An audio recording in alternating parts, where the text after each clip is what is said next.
Hello everyone, you all are watching ISPS simplified. और घटना चक्र आई दृष्टि की जो बुक चल रही है अभी हमारी, उसमें 4 टॉपिक हम लोगों ने ऑलरेडी फिनिश किया है। नेशनल करंट अफेयर, फिर इंटरनेशनल में आईआर वाले पोर्शन को हम लोगों ने देख रखा है, साथ में सेंट्रली स्पॉन्सर्ड स्कीम को हम लोगों ने देखा है। अब हम लोग देखने वाले हैं रिपोर्ट्स एंड इंडाइसेस।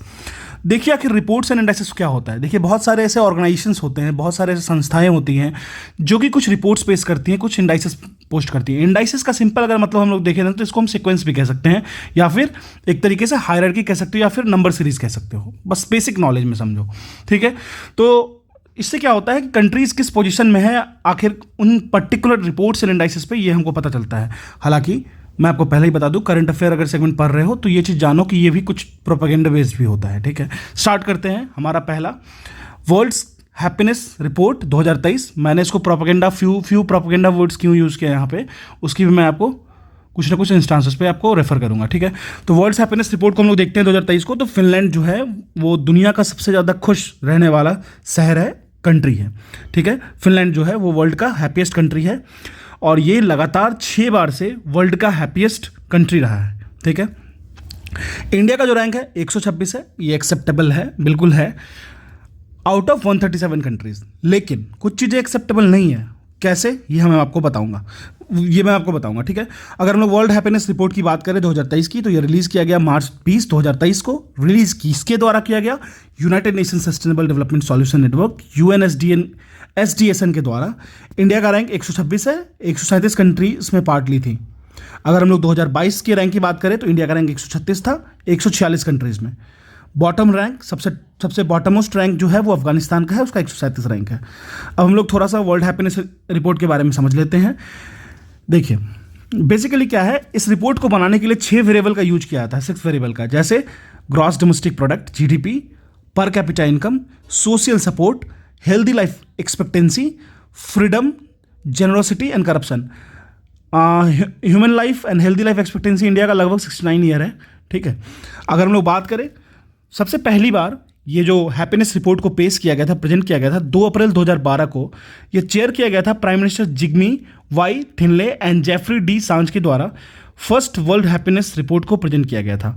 अगर हम लोग बात करें, जनरल असेंबली जो यूनाइटेड नेशन का है, वो अपने रेजोल्यूशन 66/281 12 जुलाई 2012 को यह प्रोक्लेम करता है कि 20 मार्च इंटरनेशनल डे ऑफ हैप्पीनेस को रखा गया है, ठीक है। अब हम लोग कुछ इंपॉर्टेंट पॉइंट समझते हैं हैप्पीनेस रिपोर्ट के केस में। देखिए इसकी टॉप 3 कंट्रीज कौन कौन है। फर्स्ट फिनलैंड है, इसकी एवरेज लाइफ वैल्यू है 7804, ये याद रखने की जरूरत नहीं है। डेनमार्क एंड देन आइसलैंड है, ठीक है ना। एफडीआई याद रख सकते हो विद ट्रिक। देखिए कुछ हर चीज़ों की थोड़ी सी ट्रिक बनाई होगी तो आपके लिए आसान होगा। फॉरेन डायरेक्ट इन्वेस्टमेंट आप याद रख सकते हो, हैप्पीनेस इंडेक्स में ये आगे है। अब देखिए बॉटम 3 कंट्री देखते हैं। 137वीं है अफगानिस्तान, 136वीं है लेबनान, 135वीं है सियरा लियोन, ठीक है। अब आप मुझे कमेंट सेक्शन में बता दीजिएगा सियरा लियोन कहाँ पे सिचुएटेड है, ठीक है। चलिए, इंडिया जो है वो लोअर हैप्पीनेस स्कोर किया है, बिहाइंड चाइना का रैंक है 64, नेपाल का 78। देखिए चाइना और नेपाल तो समझ में आता है। पाकिस्तान का रैंक है 108, मच बेटर देन इंडिया। ये कैसे है, ये मुझे समझ में नहीं आ रहा है। आप ये कहोगे कि सर आप बाइस्ड हो रहे हो, बाइस्ड होकर ओपिनियन रख रहे हो, ऐसी बात नहीं है। अभी आपको पाकिस्तान की इकोनॉमिकल क्राइसिस को आप देखो, हैप्पीनेस इंडेक्स कहीं ना कहीं इकोनॉमी से रिलेटेड है। जहाँ पे आप आटा भी नहीं खरीद पा रहे हो, वहाँ के लोग हैप्पी कैसे हो सकते हैं, ठीक है। तो थोड़ा सा सेगमेंटेशन है, थोड़ा सा बाइफर्केशन है इस चीज़ों में। श्रीलंका 112, सेम आप देख सकते हो, ये भी इकोनॉमिकल क्राइसिस से बहुत ज़्यादा जूझ रहा था। इसी के साथ साथ देखिए यूक्रेन की रैंकिंग उन्होंने बताया कि 98 है, 98 से 92 हो गया है। इवन दो रशियन इन्वेजन वहाँ चल रहा है, फिर भी लोग ज़्यादा खुश हैं एज़ कम्पेयर टू इंडिया, ठीक है। तो अगर हम लोग इसकी बात करें तो ओवरऑल स्कोर जो यूक्रेनियन हैप्पीनेस इंडेक्स का है वो 5.084 से अभी फॉल करके 5.071 चला गया है। 0 से 10 स्केल होता है बेसिकली, ठीक है। तो ये था हमारा world happiness report. Pakistan is much more happier than India, Sri Lanka is much more happier than India, even Ukraine which are under the war consequences is much more happier than India. So you can rely, you have to decide you should rely on this report or not. But let me add you one thing, कुछ भी हो rely करो ना करो, इसकी जो rank है वो याद कर लेना 100% कि टॉप कौन की है और ये रैंक किसके द्वारा पब्लिश की जाती है। एग्जाम में आएगा, एग्जाम वाले ये नहीं सोचते हैं, ठीक है। अब चलते हैं हम लोग अपने सेकंड जो हमारा इंडेक्स है करप्शन परसेप्शन इंडेक्स CPI, इसको देखते हैं 2022 का, ठीक है। अब हम लोग बात करते हैं करप्शन परसेप्शन इंडेक्स 2022 के बारे में। रिसेंटली करप्शन परसेप्शन इंडेक्स, जिसको सीपीआई कहते हैं, वो रिलीज़ किया गया, जो बताता है कि पूरे वर्ल्ड कंट्रीज़ में कैसे करप्शन से वो कंट्री फेल कर रही है। ठीक है, करप्शन कैसे हर एक जगह पे इनबिल्टेड है, एक जगह से अपना अपना एक शैडो बना के रख रखा है। ठीक है, कह रहे हैं 95% जो टोटल कंट्रीज़ है ना, वो कुछ ना कुछ प्रोग्रेस किया है, हल्का कोई प्रोग्रेस ही नहीं किया है, सॉरी 95% जो कंट्रीज़ है वो कोई प्रोग्रेस नहीं किया है 2017 से। 2017 में जब ये लिस्ट निकली थी, उसके बाद से 95% जो कंट्री है वो रिमेन सेम है, कांस्टेंट चल रहा है।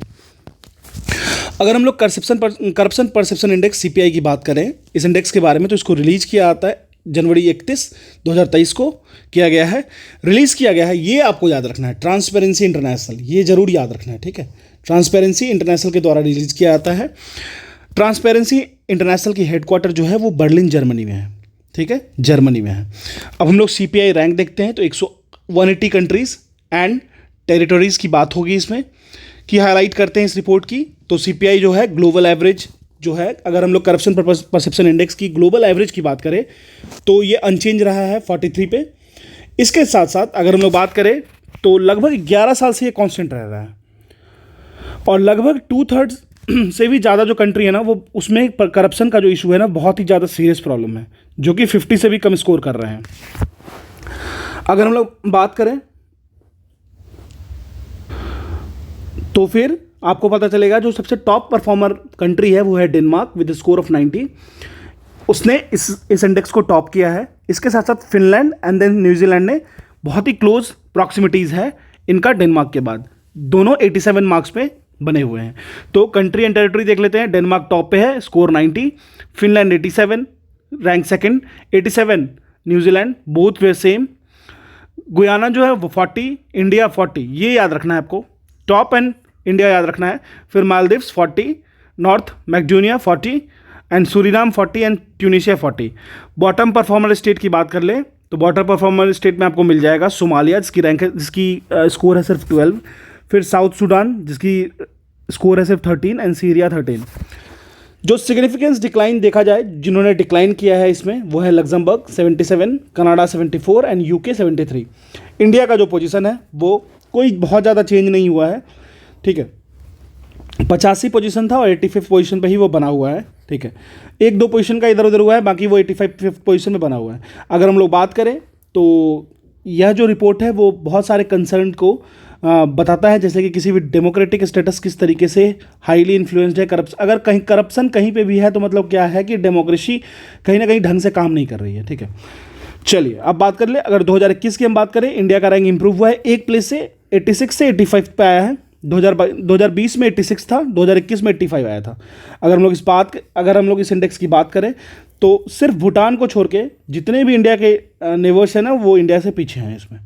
ठीक है, चलिए अब हम लोग थोड़ा सा जो इसको इश्यू करती है उसके बारे में जानते हैं, ट्रांसपेरेंसी इंटरनेशनल के बारे में। तो यह एक इंटरनेशनल नॉन गवर्नमेंटल ऑर्गेनाइजेशन है। नॉन गवर्नमेंटल मतलब कहने का ये हुआ कि इसको कोई एंटिटी वो करती है, चलाती है, कोई गवर्नमेंट इसको इसके सबड्यू में नहीं है। तो इसको फाउंड किया गया था 1993 में। कहाँ पे? तो बर्लिन जर्मनी में। यह एक नॉन प्रॉफिट, इसका जो पर्पस है वो नॉन प्रॉफिट है, इससे प्रॉफिट कमाने का कोई पर्पस नहीं है। साथ साथ में यह ग्लोबल करप्शन जो है, जो हमारे सिविल सोसाइटी में बहुत सारे इन्फेक्टेड हैं, उसको एंटी करप्शन में मेजर करके प्रिवेंट करना और क्रिमिनल एक्टिविटीज़ को जो हमारा करप्शन के थ्रू बढ़ रहा है उसको कम करने का इसका मेन उद्देश्य है। ठीक है, ये था हमारा करप्शन परसेप्शन इंडेक्स। इंडिया का रैंक याद रखिएगा, रैंक 1 याद रखिएगा, और ट्रांसपेरेंसी इंटरनेशनल के बारे में याद रखिएगा। अब हम लोग मूव करते हैं ग्लोबल टेररिज्म इंडेक्स पे। ठीक है, टेरर से इफेक्टेड कौन कौन सी कंट्री है, कितना कितना इफेक्ट है ग्लोबल टेररिज्म इंडेक्स 2023 में, इसमें हम लोग समझेंगे। ठीक है, काफ़ी इंपॉर्टेंट है ये। यह 10वां एडिशन था जो ग्लोबल टेररिज्म इंडेक्स का निकाला गया 2023 में। यह जो रिपोर्ट है वो प्रोवाइड करता है कॉम्प्रिहेंसिव समरी किसी भी की ग्लोबल ट्रेंड का, किसी भी पैटर्न का, कि टेररिज्म कैसे लास्ट डिकेड में रहा है। डिकेडल एक तरीके से आप समझ सकते हैं इसको। ठीक है, अगर इस इंडेक्स की बात करें तो यह रिलीज कब किया जाता है?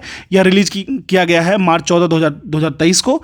रिलीज किसके द्वारा किया था, यह बहुत ही इंपॉर्टेंट चीज़ है, इसको ध्यान रखिएगा। यह किया जाता है रिलीज आपको the Institute for Economics and Peace, IEP। यह एक ग्लोबल थिंक टैंक है जिसका हेडक्वार्टर आपको सिडनी ऑस्ट्रेलिया में है। ये काफ़ी इंपॉर्टेंट हो गया। किसके द्वारा रिलीज किया जाता था? Institute for Economy and Peace, IEP। एक ग्लोबल थिंक टैंक है। थिंक टैंक कहने का मतलब वैसे वैसी ऑर्गेनाइजेशन होती है जो कुछ ना कुछ ब्रेन स्टॉर्मिंग एनालिसिस करती है, कैसे किसी भी चीज़ पे। यहाँ पे टेरर ऑप्शंस है, ग्लोबल टेररिज्म इंडेक्स की बात कर रहे हैं तो टेरर पे होगा यहाँ पे, जिसकी हेडक्वार्टर आपको सिडनी ऑस्ट्रेलिया है। अगर हम लोग बात करें टेररिज्म से सबसे ज़्यादा इफेक्टेड कंट्री कौन है, तो वो है अफगानिस्तान, बिल्कुल होगी, ठीक है। अगर हम लोग उसमें की फाइंडिंग्स कुछ और देख लेते हैं, 2022 में जो टेररिज्म से डेथ हुआ है ना, वो 9% कम हुआ है, 9% कम हुआ है, जो कि एक अच्छी न्यूज़ है। 6701 डेथ हुआ था, जो कि 38% लोअर है 2015 से। 2015 से अगर हम देखें तो 38% लोअर डेथ्स है विद रिस्पेक्ट टू टेररिज्म। देखिए एक चीज़ तो और है, ये टेरर वर्ड जो है ना, ये एक होएक्स भी है। कैसे? अगर आप इंडिया में रोड एक्सीडेंट से डेथ देखिएगा ना, या फिर सैनिटेशन प्रॉब्लम के कारण डेथ देखिएगा ना, तो वो आपको इससे कम से कम 30 टाइम्स ज़्यादा है, ठीक है। तो we need to be more careful about these things, ठीक है। Terror is something different, terror पे तो हमें काम करना ही है, लेकिन उससे भी रिलेटेड और भी बहुत सारी चीज़ें हैं। अफगानिस्तान जो है वो हमारे जो मोस्ट इम्पैक्टेड है टेरर से, ये तो सबको पता है, और लगातार 4 साल से वो इफेक्टेड है, जबकि डेथ्स जो हैं वो कम हुए हैं, लेकिन फिर भी ये अभी टॉप पोजीशन पे है। अफगानिस्तान के साथ साथ टेररिज्म डेथ जो है वो 4% रेस्ट ऑफ द वर्ल्ड में इंक्रीज हुआ है थोड़ा सा। अब हम लोग बात करें इस्लामिक स्टेट के बारे में, या और इसके जो एफिलिएट्स हैं, एफिलिएट्स मतलब उसके जो ब्रांच मेंबर्स हैं, वो वर्ल्ड के डेडलिएस्ट टेररिस्ट ग्रुप 2022 से अब तक कंटिन्यू बने हुए हैं। साहेल एक रीज़न है जो कि सबसे ज़्यादा इम्पैक्टेड है, जो रिप्रेजेंट करता है 43% ग्लोबल टेरर डेथ की जितने भी डेथ हुए हैं उसमें 43% यही होता है। साहेल जो है ये आपको अफ्रीकन रीजन में मिलेगा। 7% ज़्यादा है यहाँ पे पिछले साल से। अगर हम लोग इंडिया की बात कर लें तो इंडिया का जो रैंक है वो 13वां है इस इंडेक्स में, marking a marginal decrease from the previous year, marginal decrease है। अगर हम लोग बात करें south Asia global terrorism index score हम लोग देखें रैंक और 21-22 से कंपेयर करें। देखिए कभी भी कोई इंडेक्स और परसेप्शन इंडेक्स या फिर किसी चीज़ का इंडेक्स हम लोग देखते हैं ना, तो लास्ट ईयर से देखते हैं। जैसे फिनेंशियल ईयर हम लोग क्या करते हैं, रेवेन्यू इकोनॉमी सर्वे हो गया, बजट हो गया, उसको पिछले साल से हम लोग चेक करते हैं। फॉरेस्ट रिपोर्ट हो गया जो बाइनियल रिपोर्ट होता है, उसको हम लोग 2 साल पे पिछले साल से चेक करते हैं। 19 में आया तो 21 में चेक करेंगे, फिर उससे हम लोग चेंज देखते हैं, चेंज इन परसेंटेज। ऐसा क्यों करते हैं? तो एक हमें आइडिया मिलेगा ना, एक व्यू मिलेगा, वही वाली बात है। तो अब देखिए हम लोग बात करें तो अफगानिस्तान ओवरऑल स्कोर 8822 रैंक 1 पे है। चेंज अगर हम 12-22 से देखें तो -0.312 से लेके -0.308 पे आया है। इंडिया की देख लेते हैं, उसके पहले रैंक देख लेते हैं। रैंक 6 पे पाकिस्तान है, इंडिया रैंक 13, श्रीलंका 29, नेपाल 36, बांग्लादेश 43, भूटान 43, ठीक है। स्कोर जानने की जरूरत बस इंडिया की जान लीजिए। ओवरऑल स्कोर है 7175। चेंज हुआ अगर हम 12 से 22 में देखें तो -0.604 का चेंज है, मतलब टेररिज्म से इफेक्ट इतना कम हुआ है उसका, ठीक है। और फिर 21-22 में देखें तो 0.25% है, ठीक है। फ्रैक्शनल चेंज है, कुछ बहुत ज़्यादा चेंज नहीं है, लेकिन फिर भी ठीक है। अब हम लोग चलते हैं अपने नेक्स्ट इंडेक्स पे, जिसको कहते हैं सेफ्टी परसेप्शन इंडेक्स, SPI 2023।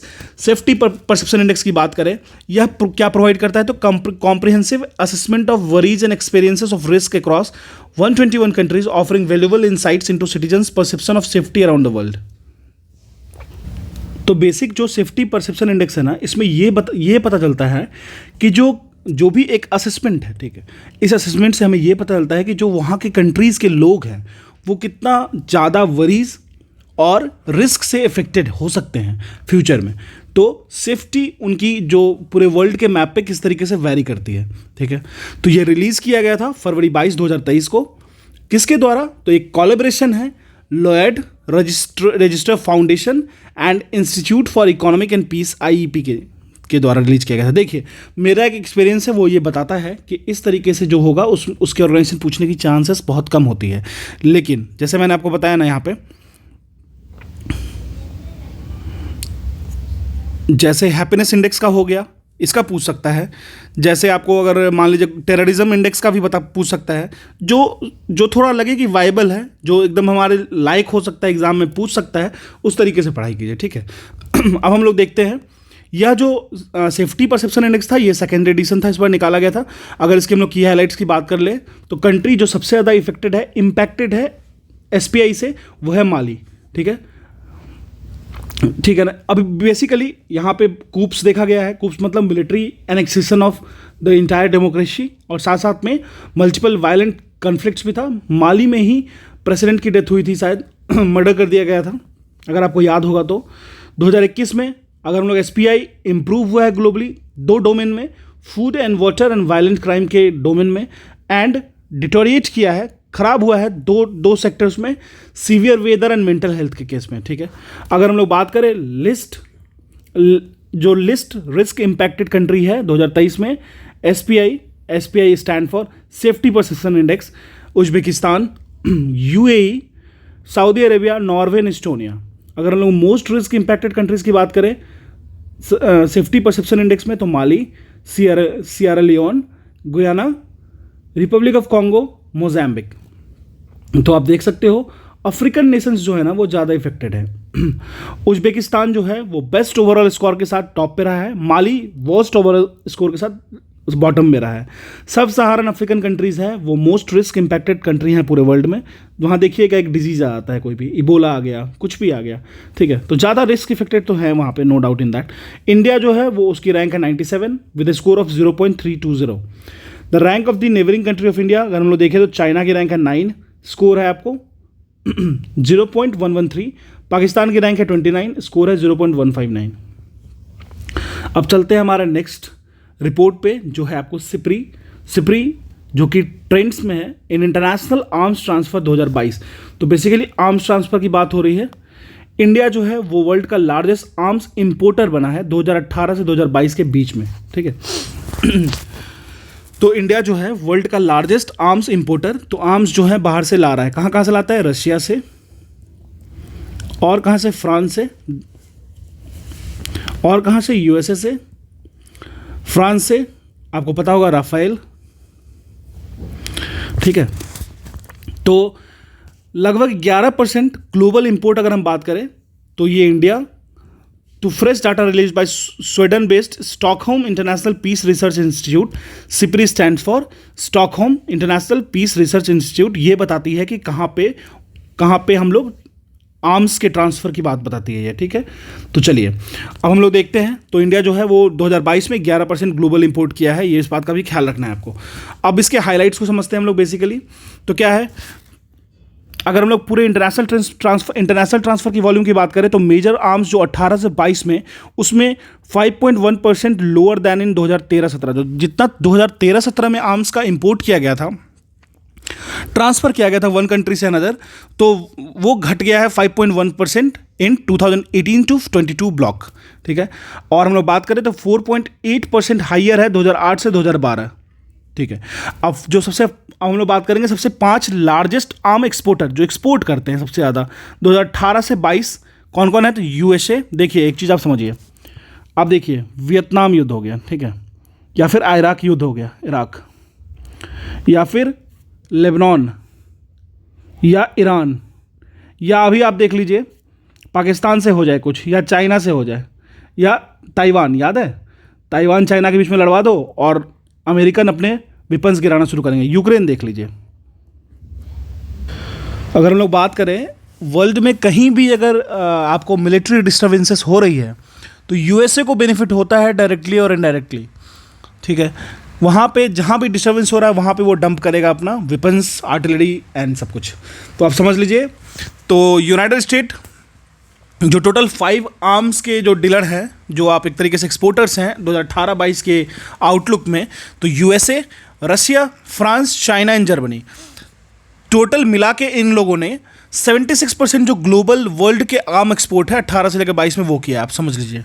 ठीक है, अगर इनको रोक दिया जाए तो 76% जो आर्म्स का एक्सपोर्ट हुआ था वो रुक जाएगा, जिससे आर्म्स, देखिए आर्म्स अवेलेबिलिटी का मतलब क्या होता है मतलब ये है कि वहाँ पे आराम से जो वॉर्स होते हैं वो ईजिली फ्रिक्वेंट हो जाते हैं।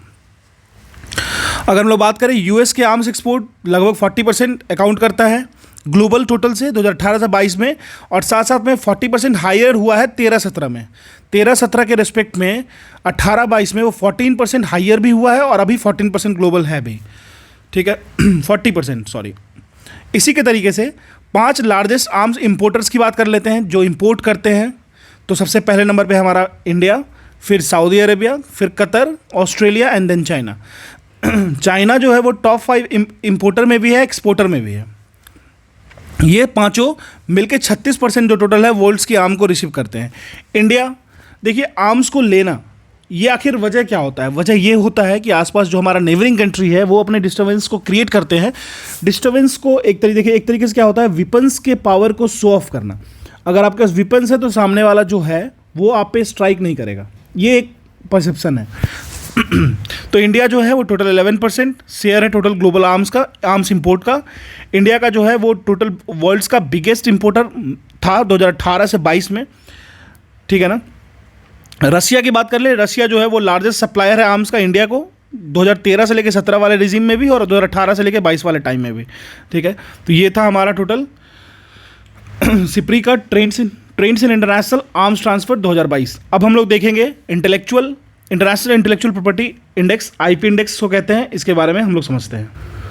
अब हम लोग जो नेक्स्ट इंडेक्स है उसके बारे में बात करते हैं, इंटरनेशनल इंटेलेक्चुअल प्रॉपर्टी इंडेक्स के बारे में। इंटरनेशनल इंटेलेक्चुअल प्रॉपर्टी इंडेक्स 2023 के बारे में इंडिया की रैंक है 42।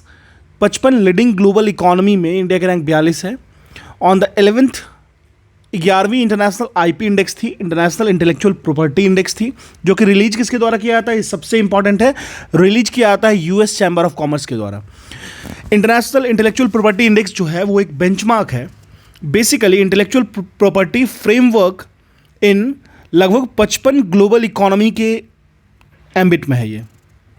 और इसके जो इंडिकेटर्स हैं वो टोटल इंडिकेटर्स की बात करें तो 50 यूनिक इंडिकेटर्स है। अगर हम लोग इंटरनेशनल इंटेलेक्चुअल प्रॉपर्टी इंडेक्स की बात करें तो ये रिलीज किया गया है फरवरी 2023 को।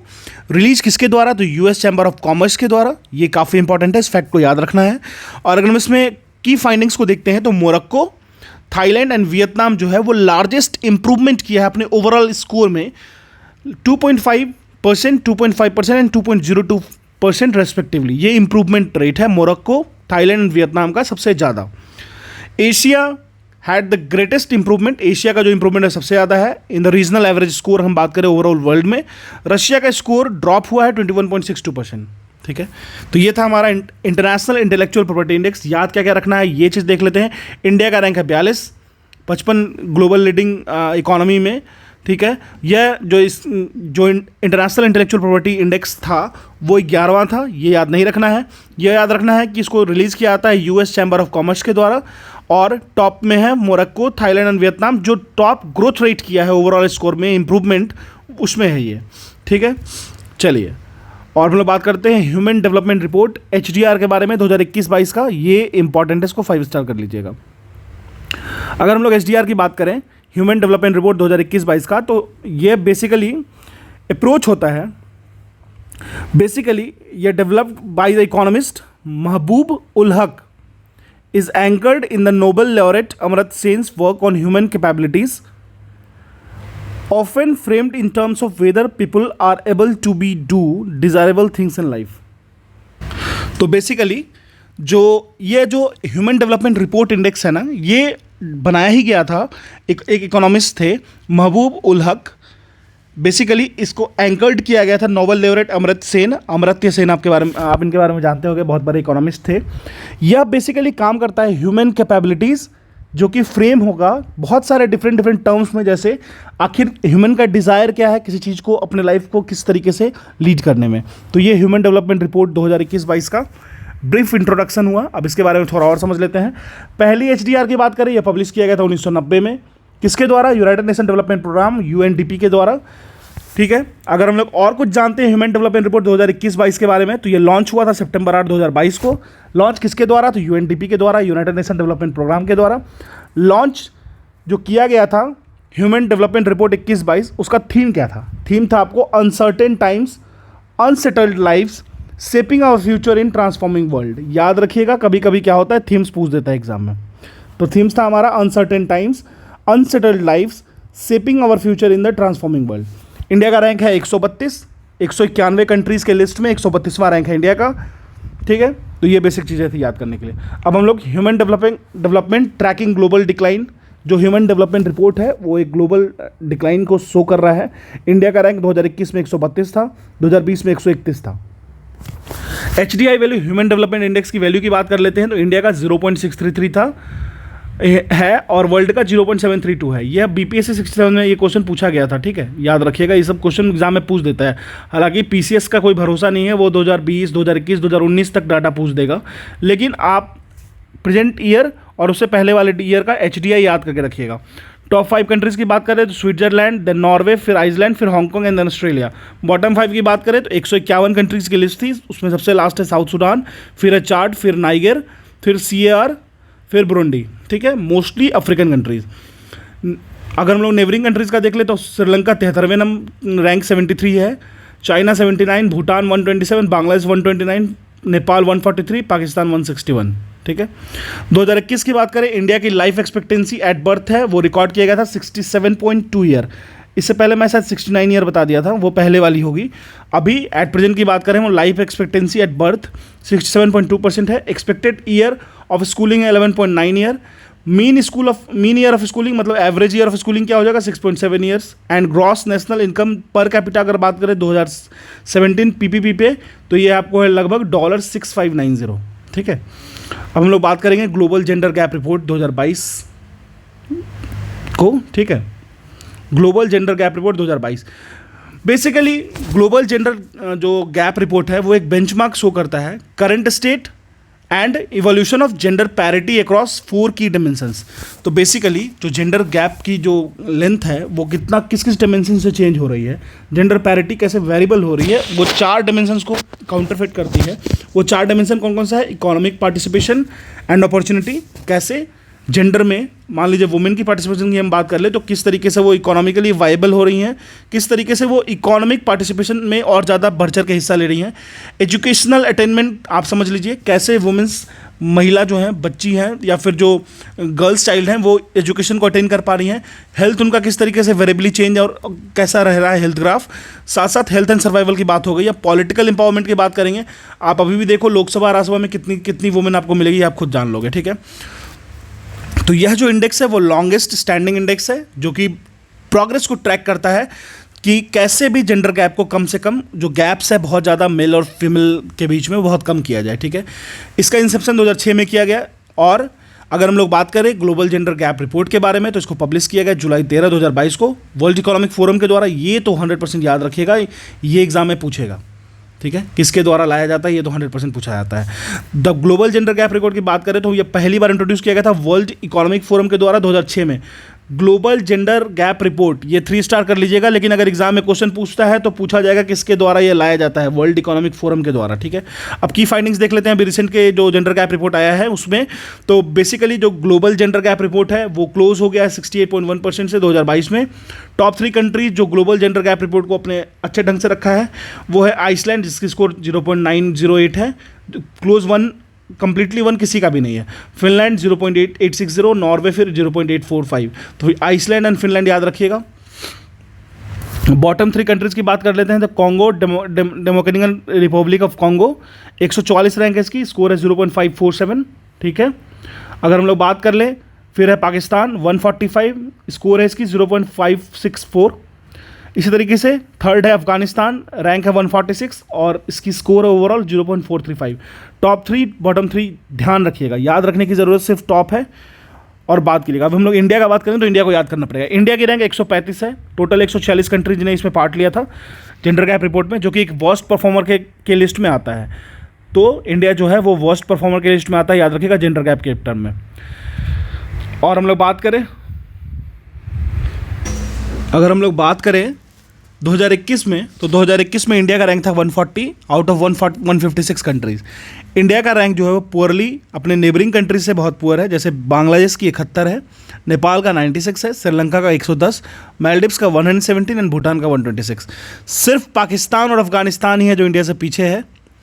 इंडिया एंड साउथ एशिया में इंडिया से पीछे है, जैसे पाकिस्तान का 145 है, अफगानिस्तान 146 है।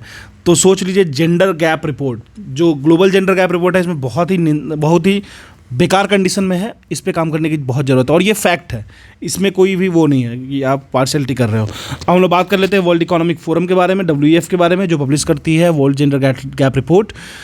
तो वर्ल्ड इकोनॉमिक फोरम जो है उसको स्टैब्लिश किया गया था 1971 में as not for profit foundation, non profit organisation है। इसका जो हेडक्वार्टर है वो है जेनेवा, स्विट्जरलैंड में। फाउंड किसके द्वारा किया गया था? ये किया गया था आपको कलूश श्वाब के द्वारा। ठीक है। अब हम लोग बात करते हैं 16th ग्लोबल पीस इंडेक्स के बारे में, 16वां ग्लोबल पीस इंडेक्स 2022 के बारे में। देखिए, Institute for Economics and Peace, इसको आईईपी कहते हैं, वो उन्होंने पब्लिश किया है Global Peace Index 2022। Global Peace Index के बारे में थोड़ा समझते हैं। इसको पब्लिश किया गया था जून 20, 2022 को। ग्लोबल पीस इंडेक्स जो है वो लगभग 163 कंट्रीज़ को कवर करती है, जिसमें 99.7% ऑफ द जो टोटल वर्ल्ड को कंप्राइज करती है। ठीक है, 99.7% पूरे वर्ल्ड का, तो आप समझ लीजिए मैक्सिमम को ये कंसिडर कर ही ले रही है। इसकी जो की फाइंडिंग्स है ग्लोबल पीस इंडेक्स की, उसको देखते हैं। जो एवरेज लेवल है ग्लोबल पीसफुलनेस डिटोरिएट किया है 0.3% से 2022 ग्लोबल पीस इंडेक्स में, तो 0.3% डिक्रीज हुआ है, डिटोरिएट हुआ है, ये भी समझ लीजिए बात। Middle east and north America, जिसको मेना कहते हैं, रीजन जो है वो वर्ल्ड का लिस्ट पीसफुल रहा है अभी तक, फिर से ये कंटिन्यू रहा है। याद रखें, middle east country and north Africa जो है मेना, ये मेना रीजन कहते हैं इन दोनों को मिला के, वो लिस्ट पीसफुल है। यूरोप की बात करें तो वो मोस्ट पीसफुल है। ठीक है, most peaceful region in the world. Iceland की बात कर लें तो मोस्ट पीसफुल कंट्री है। देखिए, टॉप की तो याद रखनी पड़ेगी आपको। ठीक है, और एक चीज़ याद रखिएगा, जब से ग्लोबल पीस इंडेक्स आया है, ये 16वां है, तो इससे पहले वो टोटल शुरू से लेकर अंत तक अभी तक आइसलैंड टॉप पे रहा है।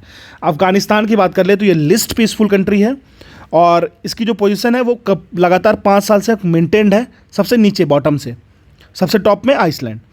अब रैंकिंग देख लेते हैं टॉप 3 कंट्री का, तो आइसलैंड आए तो टॉप 3 कंट्री GPI देख लेते हैं ग्लोबल पीस इंडेक्स का, तो आइसलैंड का रैंक 4 है। ठीक है, और न्यूजीलैंड है फिर रैंक 5, फिर आयरलैंड है। रैंक 1, 2, 3 अगर देखें तो आइसलैंड, न्यूजीलैंड, आयरलैंड। रैंक 4 आपको डेनमार्क का है, सॉरी 5 ऑस्ट्रिया का है। ठीक है ना, I am extremely sorry for this. अब चलिए हम लोग बात करते हैं इंडिया और उसके नेबरिंग कंट्री के बारे में। 73वां रैंक है नेपाल का, चाइना का 89 रैंक है, श्रीलंका का 90 रैंक है, 96 बांग्लादेश का, इंडिया का 135 है। ठीक है, ग्लोबल पीस इंडेक्स में इंडिया का रैंक 135 है, इसका आपको याद रखना है। पाकिस्तान का 147 है। अब हम लोग बात करते हैं नेटवर्क रिएडिनेस इंडेक्स 2022 का। देखिए, नेटवर्क रिएडिनेस इंडेक्स की अगर हम लोग बात करें, नेटवर्क रिएडिनेस इंडेक्स 2022 की, तो इंडिया ने अपने पोजीशन को इंप्रूव किया है, 6 स्लॉट ऊपर आया है। अभी जो उसकी रैंक है 61st रैंक है एज पर national network readiness index 2022, NRI इसको कहते हैं 2022। अब इसके बारे में थोड़ा समझ लेते हैं। इसको रिलीज़ किया गया 15 नवंबर 2022 को। रिलीज किसके द्वारा किया गया, तो इसको किया गया पोर्टुलिनस इंस्टीट्यूट के द्वारा। रैंक 131 कंट्री के बीच में जो ये रैंक निकलती है। इंडिया के रैंक 61st है, 2021 रैंक 67 थी इससे पहले वाले में, 2021 में 67 थी और 61st हुई है 2022 में। ठीक है, 6 स्लॉट ऊपर आया है। इंडिया के स्कोर की बात कर ले 51.19 है, 49.47 था 2021 में। अब नेटवर्क रिएडिनेस इंडेक्स के बारे में समझ लेते हैं। इसको इनिशियली लॉन्च किया गया था 2002 में, किसके द्वारा, with the world Economic forum के साथ मिलकर इसको लॉन्च किया गया था। NRI की बात कर ले हम लोग, इसको रिडिज़ाइन किया गया 2019 में। इनके जो फाउंडर्स थे एंड कोऑर्डिनेटर्स थे वो लोग मिलकर इसको किए थे। कौन थे, तो Soumitra Dutta and Bruno Lanvin ने मिलकर इसको फिर से रिडिज़ाइन किया। अगर हम लोग बात करें नेटवर्क रिएडिनेस इंडेक्स की, तो ये एक डेप्थ एनालिसिस है। 131 कंट्रीज के बीच में परफॉर्मेंस को देखा जाता है, 4 डायमेंशंस को कैरी आउट किया जाता है डिजिटल रिएडिनेस का। कौन कौन सा वो इंडेक्स है, वो पैरामीटर्स है, टेक्नोलॉजी हो गया, पीपल हो गया, गवर्नेंस हो गया एंड इम्पैक्ट हो गया। ठीक है, अब देखिए ये 58 डिफरेंट इंडिकेटर्स को यूज़ करता है। अगर इकोनॉमी की बात करें, United state, Singapore and Sweden, NRI rank 1, 2 and 3 ये तीनों का है, United state, Singapore and Sweden. Score याद रखने की कोई ज़रूरत नहीं है। ठीक है, इंडिया का स्कोर याद रखिएगा, वो काफ़ी है, 51.19। ठीक है, अब थोड़ा सा इंडिया के परफॉर्मेंस को देख लेते हैं। तो इंडिया का rank 3rd out of 36 in the group of lower middle income countries. अगर लोअर मिडिल इनकम कंट्रीज की बात करें तो इंडिया का रैंक है 3रा 36 कंट्रीज़ में। इंडिया ने सिक्योर किया है 1st rank in AI talent concentration, artificial intelligence talent concentration में रैंक 1 किया है। 2nd रैंक किया है मोबाइल ब्रॉडबैंड नेटवर्क के केस में, mobile broadband internet traffic with in the countries के केस में, एंड इंटरनेशनल इंटरनेट बैंडविड्थ के केस में 2nd रैंक हासिल किया है इंडिया। 3rd रैंक लाया है एनुअल इन्वेस्टमेंट इन टेलीकम्युनिकेशन सर्विसेज में एंड डोमेस्टिक मार्केट साइज में। ठीक है, तो ये टोटल डिजिटलाइजेशन एंड कम्युनिकेशन की बात हो गई नेटवर्क रिएडिनेस इंडेक्स में। याद रखिएगा इंडिया का रैंक 61st है, इंडिया का जो स्कोर है 51.19 है, टोटल कंट्रीज 131 होती है। जो निकालता है उस इंस्टीट्यूट का नाम है पोर्टुलिनस इंस्टीट्यूट। ठीक है, चलिए रैंक 1 USA का है। अब देखते हैं हमारा नेक्स्ट इंडेक्स जो है, नेक्स्ट इंडेक्स है हमारा travel and tourism development index 2021। तो यह रिपोर्ट जो है travel and tourism development index 2021, इसका जो बेसिक टाइटल है वो है rebuilding for a sustainable and resilient future. इसको पब्लिश कब किया गया था? पब्लिश किया गया था मई 24, 2022 को। यह जो रिपोर्ट है ना वो 117 कंट्रीज के बीच में कैरी आउट होती है एंड इंडिया को एक कॉर्ड किया गया है, दिया गया है 54वां पोजीशन ग्लोबली। अर्लियर अगर हम बात करें तो 2009 में 34वां प्लेस था इसका। अब इस रिपोर्ट की बात कर लेते हैं। पब्लिश किया जाता है वर्ल्ड इकोनॉमिक फोरम के द्वारा, WEF के द्वारा। इससे पहले इसको जाना जाता था travel and tourism competitiveness index के नाम से। याद रखिएगा, travel and tourism development index को travel and tourism competitiveness index के तौर पर जाना जाता था। इसकी थीम क्या है? थीम समझते हैं हम लोग। थीम है आपको rebuilding for sustainable and resilient future. यह जो इंडेक्स है वो 5 सब इंडेक्स को कंप्राइज करता है। 17 पिलर्स होते हैं, 112 इंडिविजुअल इंडिकेटर्स होते हैं। कुछ भी याद रखने की जरूरत नहीं है। टॉप 3 कंट्रीज की बात कर ले तो Japan, USA and Spain. Top याद रखिएगा, टॉप 3, और इंडिया का रैंक याद रखिएगा 107। इंडिया का rank 54th। Total 117 countries participates in travel and tourism development index 2021। अब हम लोग बात करते हैं, देखिए हालांकि ये इंडेक्स बहुत इंपॉर्टेंट नहीं है, ग्लोबल विंड रिपोर्ट इंडेक्स, लेकिन हाँ रिन्यूएबल एनर्जी पे इंडिया बहुत ज़्यादा काम कर रहा है, तो थोड़ा सा जानना जरूरी है। और इंडेक्स जो दे रखा है एक बार पढ़ लेने में कोई बुराई नहीं है। लॉन्च किया गया अप्रैल 4, 2022 को। लॉन्च किया गया अप्रैल 4, 2022 को। लॉन्च किसके द्वारा किया गया? ग्लोबल विंड एनर्जी काउंसिल के द्वारा, GWEC के द्वारा। इसका ऑब्जेक्टिव क्या था? To look up the countries wind energy installation capacity. Countries की wind energy installation and capacity क्या है, आखिर वो कितना जनरेट कर सकती है विंड से एनर्जी, ठीक है। ग्लोबल विंड एनर्जी पावर, देखिए अब ये याद रखने की ज़रूरत है, ग्लोबल विंड पावर कैपेसिटी ये कब तक है? 837 गीगावाट है अभी, ठीक है। इस बात का ख्याल रखिएगा। मेंस में यूज कर सकते हैं या फिर प्रीलिम्स में पूछ सकता है ये। अब जो कंट्री टॉप की है वो China, followed by the United state, ठीक है। पहले चाइना फिर USA। इंडिया कहाँ पे है इस रिपोर्ट में? तो ग्लोबली इंडिया का रैंक है 4था, बहुत बढ़िया है, ठीक है ना। इंस्टॉल्ड विंड कैपेसिटी इंडिया के पास है 40.1 गीगावाट, जनवरी 2022 तक की रिपोर्ट है ये, ठीक है। एक्सपेंडेड, अब रिन्यूएबल एनर्जी पावर कैपेसिटी की बात करें तो 30% बढ़ाया गया है, ठीक है। 2020-2021 से 30% बढ़ाया गया है, लगभग 1.45 गीगावाट्स को ऐड किया गया है इंडिया में, ठीक है ना। अब हम लोग बात करेंगे डेमोक्रेसी रिपोर्ट 2023 की। ये बहुत इंपॉर्टेंट है, इसको आप इग्नोर नहीं कर सकते हो। चलिए, मार्च 2023 में वीडेम इंस्टीट्यूट का नाम याद रखिएगा, थोड़ा समझ होना चाहिए चीज़ों को ध्यान में रखने के लिए। आखिर एग्जाम में अगर मल्टीपल चॉइस में पूछ दिया तो फिर गड़बड़ ना हो। तो मार्च 2023 में वीडेम इंस्टीट्यूट ने, जो कि एक स्वीडन यूनिवर्सिटी में रिलीज़ किया डेमोक्रेसी रिपोर्ट फॉर 2023। 5 इंडेक्सेस थे जो यूज़ किया गया वीडेम इंस्टीट्यूट के द्वारा, जो कैप्चर करती है डिफरेंट डेमोक्रेटिक वैल्यूज़ को। जैसे इगैलिटेरियन डेमोक्रेसी इंडेक्स, जो एग्जामिन करती है कि हमारा इक्वल एक्सेस है कि नहीं राइट्स एंड लिबर्टीज़ का, equal access of rights and liberties सबको है कि नहीं। इंडिया की रैंक अगर हम बात कर ले इगैलिटेरियन डेमोक्रेसी इंडेक्स में, तो इंडिया की रैंक 123 है इस इंडेक्स में। फिर सेकंड इंडेक्स की बात करते हैं, इलेक्टोरल डेमोक्रेसी इंडेक्स, जो इवैल्यूएट करती है election cleanliness and lack of fraud. जैसे इलेक्शन हो रहा है तो उसमें कितनी कितना साफ से इलेक्शन हो रहा है, चोरी चमारी नहीं हो रहा है, या फिर वोकस वोट्स नहीं हो रहे हैं, बूथ कैप्चरिंग नहीं हो रहा है, बाहुबलिज्म का यूज़ नहीं हो रहा है, क्रिमिनलाइजेशन इन पॉलिटिक्स नहीं हो पा रहा है। तो कैसे यूज़ कर रहा है, आखिर कितना क्लीन है आपका इलेक्शन और फ्रॉड की कितनी कमियां हैं। इंडिया की रैंक की बात करें तो इंडिया का रैंक जो है वो डिप कर गया है, पहले 100वां पोजीशन पे था 2022 में, 108वां पोजीशन हो गया इस ईयर में इलेक्टोरल डेमोक्रेसी इंडेक्स में। याद रखिएगा 108 हो गया है इलेक्टोरल डेमोक्रेसी इंडेक्स में, 100 था पहले। अगर हम बात करें it was 97th in the liberal, अगर हम लोग लिबरल डेमोक्रेसी इंडेक्स की बात करें तो 97 था।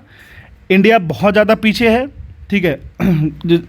जैसे किस कंट्री से पीछे? Tanzania, Bolivia, Mexico, Singapore and even Nigeria से भी इंडिया पीछे है। ध्यान रखिएगा, हम बात कर रहे हैं इलेक्टोरल डेमोक्रेसी इंडेक्स एंड उसके साथ साथ लिबरल डेमोक्रेसी इंडेक्स की। इलेक्टोरल डेमोक्रेसी इंडेक्स की बात करें तो इंडिया का रैंक 108वां है, लिबरल डेमोक्रेसी इंडेक्स की बात करें तो इंडिया का रैंक 97th है, इगैलिटेरियन डेमोक्रेसी इंडेक्स की बात करें तो इंडिया का रैंक 123 है। क्लियर है। डेनमार्क हर जगह टॉप करता है, डेनमार्क जो है रैंक फर्स्ट किया है, जो हाईएस्ट कॉम्प्रिहेंसिव स्कोर है इसका 0.89, किसमें? तो लिबरल डेमोक्रेसी इंडेक्स में डेनमार्क टॉप किया है, ठीक है। अब चलिए हम लोग चलते हैं अगले इंडेक्स पे, WJP rule of law index 2022, जिसको कहते हैं वर्ल्ड जस्टिस प्रोजेक्ट। देखिए याद रखिएगा एक चीज़, एग्जाम में ये चीज़ काफ़ी इंपॉर्टेंट है क्योंकि ये एग्जाम में पूछेगा वर्ल्ड जस्टिस प्रोजेक्ट, फिर बाद में मत बोलिएगा कि ये गलती हो गया। तो जो वर्ल्ड जस्टिस रिपोर्ट है वो उसने रिलीज़ किया गया है अपने नए एडिशन को, 2022 एडिशन को, वर्ल्ड जस्टिस प्रोजेक्ट या रूल अप कर लीजिए, rule of law index. Release कब किया गया ये समझते हैं। तो बेसिकली इसको रिलीज़ किया गया, एक मिनट, हाँ, अक्टूबर 26, 2022 को रिलीज किया गया वर्ल्ड जस्टिस प्रोजेक्ट के द्वारा। यह इवेल्युएट करेगा 140 कंट्रीज़ को एंड उसके ज्यूरिडिक्शंस को पूरे दुनिया में। इंडिया का रैंक है 77। देखिए ये बहुत ज़रूरी है याद रखना।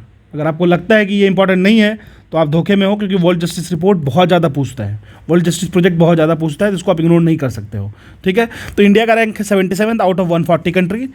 अगर हम की फाइंडिंग्स की बात करें तो टॉप 3 कंट्री कौन है रूल ऑफ लॉ इंडेक्स में, तो रैंक 1 है डेनमार्क, सेकेंड है नॉर्वे, थर्ड है फिनलैंड, ठीक है। अगर हम बात करें वैसी कंट्रीज़ की जो बिगेस्ट डिक्लाइन शो की हैं रूल ऑफ लॉ में इस साल, तो वो है सूडान क्राइसिस अभी भी चल रहा है, फिर है म्यांमार, हैथी, अफगानिस्तान एंड निकारागुआ, ठीक है। अगर कंट्रीज़ जिन्होंने इंप्रूव किया अपने रूल ऑफ लॉ इंडेक्स को, रूल ऑफ लॉ इंडेक्स के स्कोर को इस साल, तो आपको हॉन्डुरस है, Kosovo, Belize, Moldova and United state, ठीक है। याद रखिएगा कुछ चीज़ें जो फैक्ट्स है। इंडिया की रैंक है 77, टोटल 140 कंट्री में, रैंक 1 है आपको डेनमार्क का, ठीक है। इतना याद रखिएगा। वर्ल्ड जस्टिस जो प्रोजेक्ट है वो रिलीज किया आता है वर्ल्ड जस्टिस प्रोजेक्ट के द्वारा। WJP रूल ऑफ लॉ जो इंडेक्स है वो रिलीज किया आता है वर्ल्ड जस्टिस रिपोर्ट के प्रोजेक्ट के द्वारा। ये 3 स्टार क्वेश्चन है। अब हम लोग बात करते हैं ग्लोबल लिवेबिलिटी इंडेक्स 2022 के बारे में। ग्लोबल लिवेबिलिटी इंडेक्स 2022 जो है ना वो एसेस करता है कि कैसे जो हमारा लोकेशंस है ना हमारे पूरी दुनिया में, वो बेस्ट और वर्स्ट लिविंग कंडीशंस को इंडिकेट कर रहा है। कहाँ पे जो सुविधाएं मिली हुई हैं वो बेस्ट हैं और कहाँ पे जो सुविधाएं मिली हुई हैं वो वर्स्ट लिविंग कंडीशंस में। अब इसको एसेस करने के लिए तो ग्लोबल लिवेबिलिटी इंडेक्स है, उसको एसेस करने के लिए बेस्ट सिटी की बात होती है। Economic intelligence unit EIU publish करता है ग्लोबल लिवेबिलिटी इंडेक्स 2022। पब्लिश कब किया गया? जून 2022 में। ऑस्ट्रिया का सिटी है वियना, वो रैंक किया है फर्स्ट। डमैस्कस रैंक लास्ट, एक 172nd in the global liveability index 2022। Kyiv को इसमें से हटा दिया गया अभी, ठीक है। अब चलिए हम लोग बात करते हैं एशिया यूनिवर्सिटी रैंकिंग 2022 की। द एशिया यूनिवर्सिटी रैंकिंग्स 2022 की बात कर लेते हैं। तो जून 1, 2022 को टाइम्स हायर एजुकेशन THE कहते हैं, उन्होंने रिलीज किया latest edition of Asia university ranking 2022 की रैंकिंग है। ये लॉन्च किसके द्वारा? बेसिकली टाइम्स हायर एजुकेशन के द्वारा लॉन्च किया गया है, THE कहते हैं इसको। लॉन्च किया गया 1 जून 2022 को। रैंकिंग किस पे बेस्ड था? 13 परफॉर्मेंस इंडिकेटर्स को यूज़ किया गया। बेसिकली की ट्रेड्स क्या था? तो इस साल जो रैंकिंग था वो लगभग 616 यूनिवर्सिटीज़ 31 कंट्रीज से एंड टेरिटरीज से काउंट की गई थी। की फाइंडिंग्स की बात करें तो जापान जो है वो मोस्ट रिप्रेजेंटेड नेशन था इस साल फिर से। 118 इंस्टीट्यूशंस, लास्ट ईयर 116 इंस्टीट्यूशंस लेके आया था जापान, इस साल 118 था। तो मतलब सबसे ज़्यादा अगर कोई रिप्रेजेंट कर रहा था तो जापान रिप्रेजेंट कर रहा था। किसमें? तो एशिया यूनिवर्सिटी रैंकिंग में।